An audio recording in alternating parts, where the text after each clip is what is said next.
আসসালামু আলাইকুম প্রিয় চাকরি প্রত্যাশী ভাই ও বোনেরা, আপনারা জেনে খুশি হবেন সমাজসেবা অধিদপ্তরে ৮,০০০ পদে একটি বিশাল নিয়োগ বিজ্ঞপ্তি প্রকাশ পেয়েছে।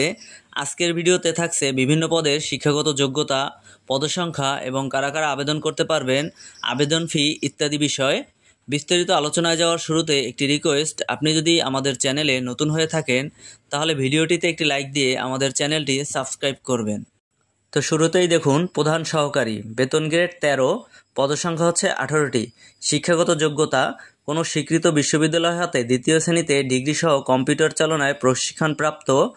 বিভাগীয় প্রার্থীদের ক্ষেত্রে বয়সসীমা 35 পর্যন্ত শিথিলযোগ্য এবং যে সকল জেলার প্রার্থী আবেদন করতে পারবেন, অর্থাৎ সব পদগুলোতেই এই সকল জেলার প্রার্থীরা আবেদন করতে পারবেন না। এর মধ্যে রয়েছে রাজবাড়ী, বান্দরবান, খাগড়াছড়ি, রাঙামাটি, জয়পুরহাট, গাইবান্ধা, লালমনিরহাট, ঠাকুরগাঁও, মাগুরা এবং ঝালকাঠি।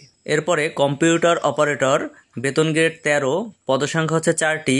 কোনো স্বীকৃত বিশ্ববিদ্যালয় হতে বিজ্ঞান বিভাগে স্নাতক বা সমমানের ডিগ্রি এবং কম্পিউটার মুদ্রাক্ষরে বাংলায় 25 এবং ইংরেজিতে 30 গতি থাকতে হবে। এর পরবর্তী পদ শার্ট লিপিকার কাম কম্পিউটার অপারেটর, বেতন গ্রেড 13, পদসংখ্যা হচ্ছে 2টি।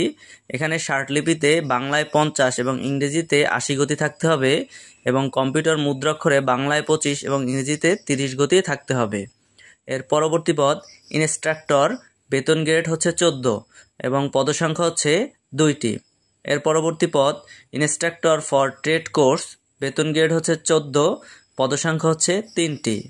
এরপরে রয়েছে স্টেরিও টাইপিং মেশিন অপারেটর, এটার বেতন গ্রেড হচ্ছে 14, পদসংখ্যা হচ্ছে 1।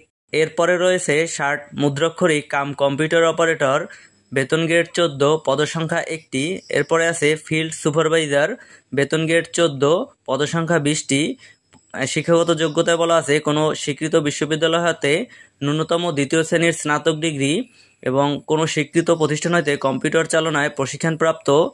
বিভাগীয় প্রার্থীদের ক্ষেত্রে বয়সসীমা 35 পর্যন্ত শিথিলযোগ্য। এর পরবর্তী পদ গ্রাজুয়েট টিচার, বেতন গ্রেড 14, পদসংখ্যা 14টি। এর পরবর্তী পদ অফিস সহকারী কাম কম্পিউটার মুদ্রাক্ষরিক, বেতন গ্রেড 16, পদসংখ্যা হচ্ছে 57টি। কম্পিউটার মুদ্রাক্ষরে ইংরেজিতে 20 এবং বাংলায় 20 গতি থাকতে হবে। এর পরবর্তী পদ ডাটা এন্ট্রি অপারেটর, বেতন গ্রেড 16, পদসংখ্যা 31টি। এখানেও কম্পিউটার মুদ্রাক্ষরে বাংলায় 20 এবং ইংরেজিতে 20 থাকতে হবে। এরপর হিসাব সহকারী, বেতন গ্রেড 16, পদসংখ্যা 8টি। এরপরে স্টোর কিপার, বেতন গ্রেড 16, পদসংখ্যা 4টি। এরপরে রয়েছে টেলিফোন অপারেটর, বেতন গ্রেড 16, পদসংখ্যা 1টি। এরপরে আছে বেঞ্চ সহকারী, বেতন গ্রেড 16, পদসংখ্যা 1টি। এরপরে রয়েছে নার্স 16তম গ্রেড, পদসংখ্যা হচ্ছে 4টি। এরপরে কম্পাউন্ডার, বেতন গ্রেড 16, পদসংখ্যা 32টি।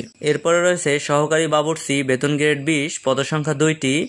মালি, বেতন গ্রেড 20, পদসংখ্যা 1টি। পরিচ্ছন্নতা কর্মী, বেতন গ্রেড 20, পদসংখ্যা 4টি। অফিস সহায়ক, বেতন গ্রেড 20, পদসংখ্যা হচ্ছে 67টি। শিক্ষাগত যোগ্যতা হচ্ছে এসএসসি। এরপরে বার্তাবাহক, বেতন গ্রেড 20 এবং পদসংখ্যা হচ্ছে 8টি। তো ভিউয়ার্স, এই ছিল আজকের ভিডিওতে। ভিডিওটি ভালো লাগলে ভিডিওটিতে একটি লাইক দিয়ে আমাদের চ্যানেলটি সাবস্ক্রাইব করবেন।